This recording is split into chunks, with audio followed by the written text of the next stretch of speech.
The Dallas Cowboys currently have 24 members in the Hall of Fame, and this includes players, coaches, and executives. And given what the Dallas Cowboys have done in such a short period of time compared to other NFL franchises, it's pretty significant that they have that many members in Canton. And there's going to be more Hall of Fame members to come when you include DeMarcus Ware and Jason Witten are going to get in pretty soon. And Ezekiel Elliott seems like he's on pace for a Hall of Fame career. Things are really looking up for the Dallas Cowboys. However, one name that comes up a lot when it comes to Cowboys in the Hall of Fame is Tony Romo, a man who played for 10 seasons, had 4 Pro Bowl appearances, and is currently the color commentator for CBS alongside play-by-play commentator Jim Nantz. Tony Romo is looked at as a very solid player and a tough guy as well. However, when you peel the onion back a little bit, I feel like Tony Romo doesn't qualify for the Hall of Fame by any means necessary, and I'm going to tell you why. My name is Matt the Machine Sirianni of Sirianni Says, and this is Hot Take. So, Tony Romo, like I said before, had a tough career in the NFL, was never really looked at or endorsed by Dallas Cowboy fans over the course of his 10-year career. However, you got to praise the man for even trying, considering the fact that football is a tough game. He had a 10-year career. However, I feel like for the Hall of Fame, I feel like 16 seasons plus at the quarterback position where you were considered the best at your position is cool. Maybe even 15 seasons if you're lucky. That should qualify for the Hall of Fame. 10 doesn't give you the longevity factor that Hall of Fame representatives look for in great quarterbacks. Also, another thing when it comes to Tony Romo is his playoff record. Tony Romo is 2-4 all-time in the playoffs and never made it to an NFC title game, let alone the Super Bowl. And I feel like putting a quarterback in the Hall of Fame that never made the Super Bowl, let alone an NFC title game, would really, really stunt the Hall of Fame's credibility. I mean, they already have one in Warren Moon, but Warren Moon's completely different because Warren Moon was one of the best pure passers in NFL history. Tony Romo was not one of the best pure passers. He was mediocre at best.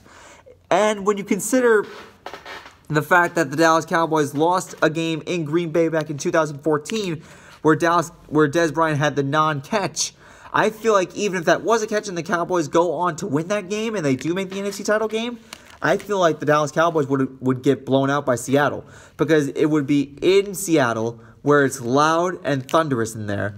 And Seattle had the best defense at the time, so I feel like Tony Romo would crumble easily, and that 2014 season where he had the best quarterback rating would be easily forgettable. And another thing about quarterback rating that people need to stop about, quarterback rating is an irrelevant statistic. Why do people even look at that?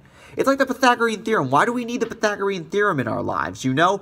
So quarterback rating is irrelevant. You need to look at completion percentage, win-loss records, Super Bowl titles, passing yards, touchdown-interception ratio. Those are the facts that really matter. So if you toss away quarterback rating, which is really an irrelevant statistic, Tony Romo doesn't get in the Hall of Fame.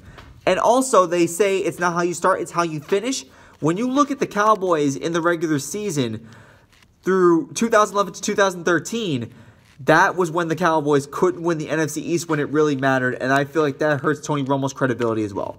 In 2011, when the Dallas Cowboys were 7-4 to start the season, they lost 4 of their last 5 to go 8-8, and they missed the playoffs, including in the Week 17 game in New York in 2011. When the NFC East was on the line, Tony Romo, despite having a bashed hand, he played, and the Cowboys had a sack, and the Giants had a sack fest on Tony Romo. They sacked him 6 or 7 times. In 2012, the Washington Redskins versus the Dallas Cowboys for the NFC East Championship. The Dallas Cowboys were going up against a team that had a rookie quarterback in Robert Griffin III and a rookie running back in Alfred Morris.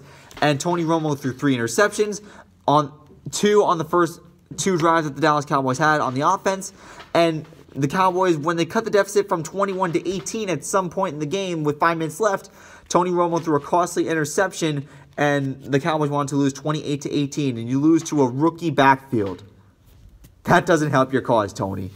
And also, in 2013, Tony Romo didn't play in the 2013 NFC East Championship game.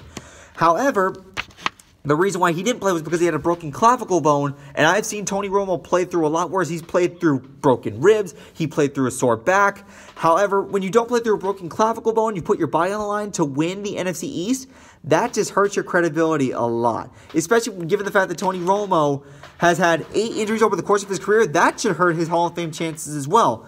Tony Romo has been injured 8 times over the course of a 10-year career. Broken ribs, broken back, clavicle, shoulder, you name it, upper body injuries. Tony Romo hurt him. And that just hurts the integrity of the NFL as a fun league that's great to watch.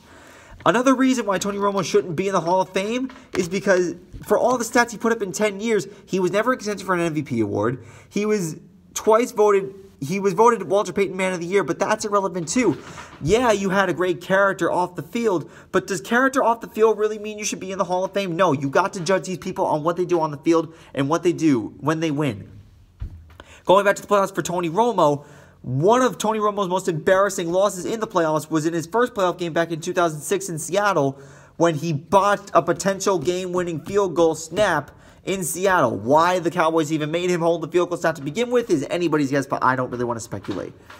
Tony Romo was a solid quarterback that I feel like will go in the Cowboys Hall of Fame, but as far as Pro Football Hall of Fame goes, he didn't play long, he didn't win when it really mattered, and he didn't finish off the regular season, especially in the month of December. The Cowboys were absolutely atrocious in the month of December.